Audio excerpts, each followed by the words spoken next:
Sure. All right, here with former Vanderbilt offensive lineman Blake Fromang, now a member of the Door Report. I guess he's technically my competitor, but he was nice enough to join us, and he got the approval of his higher ups to be here. Blake, thanks for joining me. Yes, thanks for having me. And the guys at the Door Report love you. So there's no issues there. They said it's perfectly fine and they're all super pumped, that you're with the career change and you progressing. So everyone there is a fan of you and we all hope the best.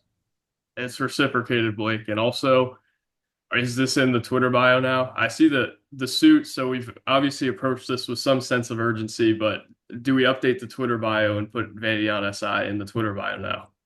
Yeah, I'll throw it on there. I'll throw it on there. I am at my office, so I will say I'm dressed up for you, but this is the normal work outfit.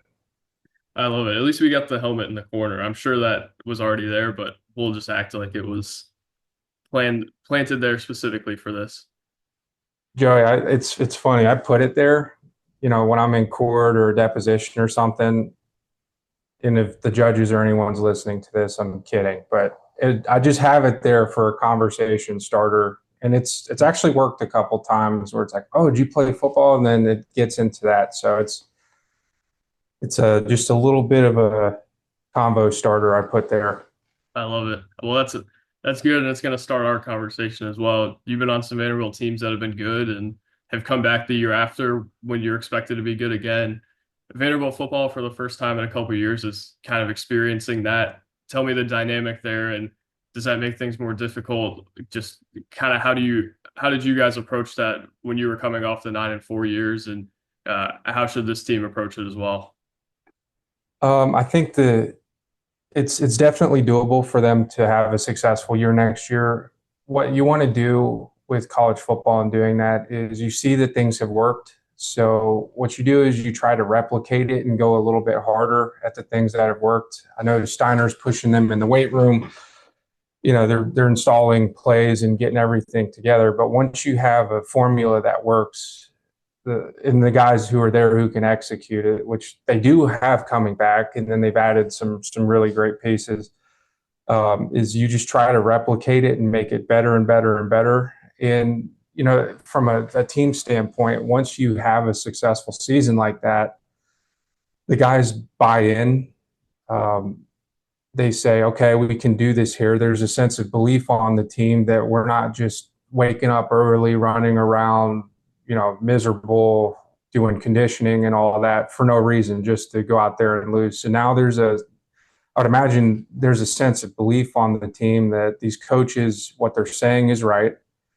They know how to get us to win. We just got to follow what they're doing, execute it, and then using that same formula will win. So having that success from the last season going into the next one really instills the confidence and belief in what the coaches are doing, what they're running, how everything's run inside the program. And that was huge when I was there with Coach Franklin.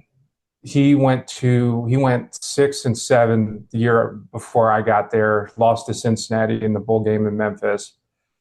But when I got there, and a big part of my recruiting, decision was, where's the trajectory on this team? Is it, basement dweller? Is it trending up? Do these coaches, do they know how to win? Is this just a fool's errand going here just to lose all the time? And the answer was no. So when I got there, you know, I knew that these coaches knew what they were doing, and we went 9-4 my first year. Then the second year, off season was even harder than the year before, and everyone was bought in. And even when you're dying during a conditioning test and all that, all the guys are like, "This is what we got to do to win." So there's a formula now from the staff and the strength coach and everything for them to follow with proven success. So it's huge, and I think they're going to be successful going into next year. For sure. They certainly think so as well. I think that's a great point. Like, I talked to Diego Pavia the day before spring ball started, and he said they think they can win the national championship. And it's basically been echoed throughout the roster, throughout spring ball in the summer. What about them? I mean, we had talked about this before, Blake. Like, the momentum around the program feels different than when I've been around it, but you've been around it longer. Like, I feel like this iteration of this team has kind of captured the hearts of the Vanderbilt fan base. What about them do you think is different from Vandy teams in the past? And where's kind of the excitement level regarding them relative to the teams that you've seen in the past? It looks sustainable. Like that's what I like. And winning obviously brings everyone together and makes people more exciting. All the talk and everything, like everyone can do a press, release or do an interview and say we're going to win. This team has proven that they can do it, and I think a big part of that was Diego Pavia and the new additions to the staff. Like they've completely reinvigorated the program top to bottom. Credit to Clark Lee for making those changes and Candace for allowing that to happen. So going into next year, you're bringing a lot of the same guys back. You've added some guys. We did lose some people too. It's going to happen, but the reload in the transfer portal especially has been phenomenal. And you see the star players like Eli Stowers, Pavia, obviously, and some of the defensive guys, Langston Patterson, some Martell Height. You got guys who really jumped off the page last year coming back. So I think that's why I'm excited about it, is because they've shown they can be successful under they ran a whole different offense than they've ever run last year with a bunch of guys who've never run it before. And they executed, to the best they could, made a bowl game. We beat Alabama, a successful season. A big reason I'm so excited is you got that returning talent, and they have another year under their belt of running this offense and getting familiar with the plays. So I think we're in a better position to do better next year based on more experience we have on the team and more familiarity we have running our plays. Blake, I think the biggest noticeable difference will come in fall camp for me. Last year, Cedric Alexander had mentioned like you guys were watching us in fall camp and it was not pretty because nobody knew the offense. And then when they finally figured it out, you saw what happened against Virginia Tech and kind of how they exploded early in the year. My question is like, people seem to have it figured out a little bit, and their offense kind of maybe didn't spiral downwards towards the end of the year, but they really had to adjust going to the Georgia Tech game. I think the offensive line, though, and the way they've invested in it can help. How much of that do you think is a factor to where like they threw a lot of money at the offensive line this offseason? I don't think that's a secret. How effective can that be as they kind of try to evolve the offense in year two under Beck? I think it's a very effective move. You And just just bought a to give, notebook? yeah, Wow, this guy's prepared. taking because you're asking questions. I want to make sure I answer them. I'm not a politician who's just going to give you non-answers here. So in terms of the offense, what happened last year is we came out and no one really knew what we were doing, and we ran the ball extremely effective. About 6 games into the season, they did figure us out, and they said, "All right, let's load the box." Meaning, we're going to put more people. We're not going to have people deep playing the pass. We're going to load it up and try to stop the run, which is what they did.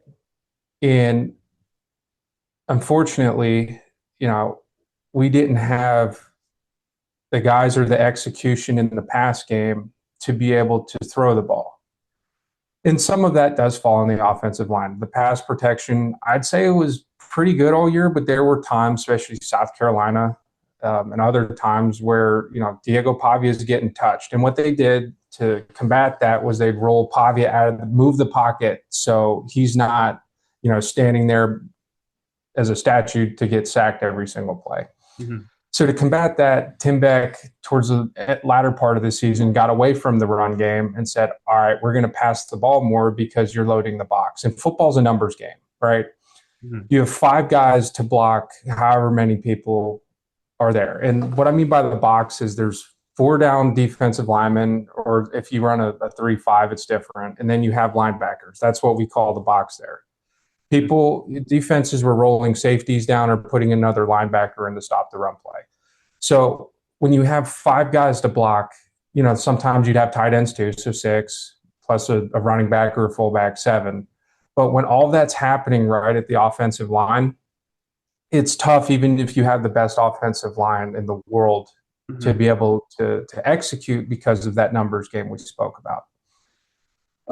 So what I think they're going to do going into this offseason, and what I would do if I was Tim Beck, is clearly you have got to make some adjustments or put some plays in the playbook to get some guys open at wide receiver and instill in them that you're going to have to beat, one-on-one coverage here at some point, figure out the guys who can do that.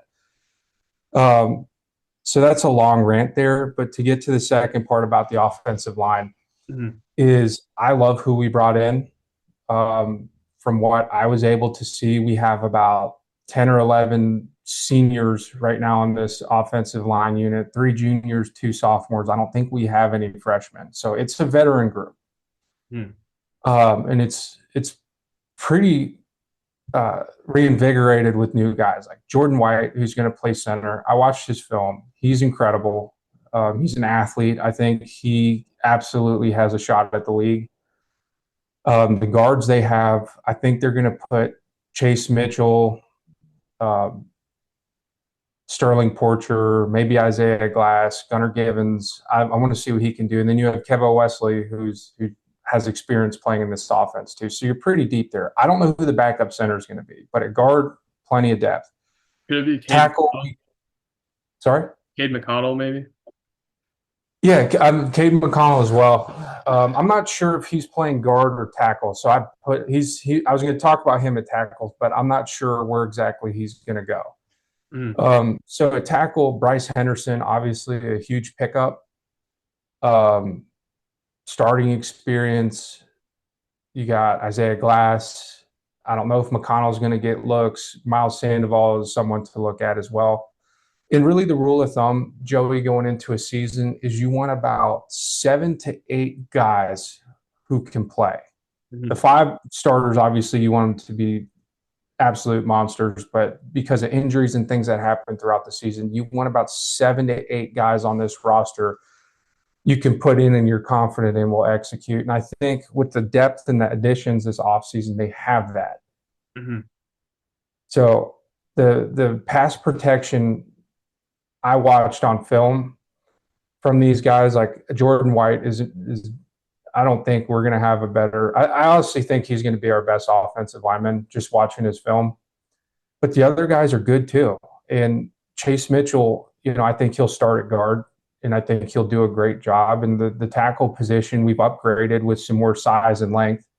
So across the board, it was a successful transfer portal season, with the offensive line. And I think, in fall camp, most of the guys were there, some weren't, but they're going to get a chance to click and get familiar with this offense some more, run some plays, and there should be good competition there, which is what you want. So I can't speak highly enough of Barton Simmons, the recruiting staff, Coach Klinakis, all them. Their job of landing these guys and getting them on campus was huge, and I think it'll pay dividends. For sure. Before I get you out of here, let's talk some defense too. You mentioned like they got a lot of returners. Martel Height's going to be a big addition. Langston Patterson, they have a ton of continuity all across the board. And I guess it's not necessarily specific to defense, but how much does that help on either side of the ball just to have, like, Langston Patterson's your leader on defense, Diego Pavia is your leader on offense. How big of a thing is that for this team? It's huge. I'm Based on what I've read from spring, I am extremely excited to see this defense this year. It reminds me the composition of those defenses we had with Franklin. Uh, we got better at corner. Our safeties look good. Our defensive line, we got some pass rush threats there. Linebackers, I mean, they're just solid. The position I feel the best about is linebacker. Um, I think what we were missing last year was a pass rush. I think we got some guys who can be effective in the pass rush game. In our secondary, we got some new guys in there with some experience. So defense, talking about how it affects, the team as a whole with defense, it's huge. You score a touchdown, you go up, if they put together a 12 play touchdown drive, it kind of takes the wind out of the sails. Mhm. And defense, both sides inspire the other one during the game. There's some big plays that can happen on either side that gets everyone pumped up. But having the defense going into this season that we have should absolutely help. It gives Pavi and the offense more opportunities, to execute plays, sets up better field position for him. Uh, so I think in terms of offense and defense, both sides are tooled to really make a run this year. It's what it's going to come down to for me, Joey, and the thing I'm worried about the most is I am not sure we have the guys at wide receiver to get open when we're going to need to use that as part of our game. Yeah. And I'm not trying to call them out. I'm just saying from the reports and everything I've read, we don't have those one or two guys who in single coverage against LSU or the top echelon SEC teams we're going to play who are going to be able to get open. So that's in terms of concerns, that's my biggest concern going into next year. And hopefully in fall, once the new guys coming in, they've been through the full strength program and have run the plays a good amount, can flash and show some stuff. Yeah, I mean that's the thing, right? Like we were watching spring ball and it's like, wow, is anybody but Junior Sherrill gonna make a play here? And I think I share your concern to where like they get Trent Hudson in from New Mexico State and man, that guy can go up and get it in the red zone, but also he didn't play at Mississippi State how he thought he would. So you're probably banking on him to be the two, and then Chance Fitzgerald's got to show something more than he did in the spring. Their sophomore class has got to step up. I think the receiver room, like you mentioned, is probably the biggest concern. And I think you did a great job kind of putting that in perspective with how it fits in the offense as a whole. Because I think people have kind of talked about how like they won't need the receiver room because of what they run, but I assume you think it's inaccurate to say they won't need that based off kind of how they've had to adjust, right? Well, yeah, I do think that would be inaccurate. Honestly, if you look about game 7 or 8 last year, that's when Beck started saying, all right, we got to throw the ball more. That's when the runs were getting stopped because they loaded the box and we didn't have the numbers to. It's like literally they were keying in on they're running it up the middle. It's an option game. They weren't worried, and they're leaving our wide receivers on islands, Mm. with their corners, and we weren't able to beat that. So, we don't have the benefit of the first 6 games going into this again, where people aren't sure what our offense is or what we're trying to do. They're going to say, all right, what's worked towards the end of the season last year is load the box against these guys and make them throw it. And it's going to be really, really, really important to get the guys at wide receiver who can get open and make some plays for us. Because once you start doing that, Joey, they have to respect it. So they'll drop some people back, and that opens up the run game. So without being able to have an honest threat at wide receiver of a deep ball, 15-yard ball, or something like that, um, it's gonna stifle this offense. In the last, I know I'm talking a lot, but the Oh, last thing, this is great. Keep talking. yeah, another way to go about stopping that is, and they did it once or twice last year. They ran the Jordan Matthews key screen play, Mm. which doesn't involve, you know, a 20-yard pass or anything like that. It's two wide receivers. You throw a key screen, one gets it, the other one blocks, and then you just got to make a guy miss. And the last year when we ran it, I think it went for like 20 plus yards or something like that.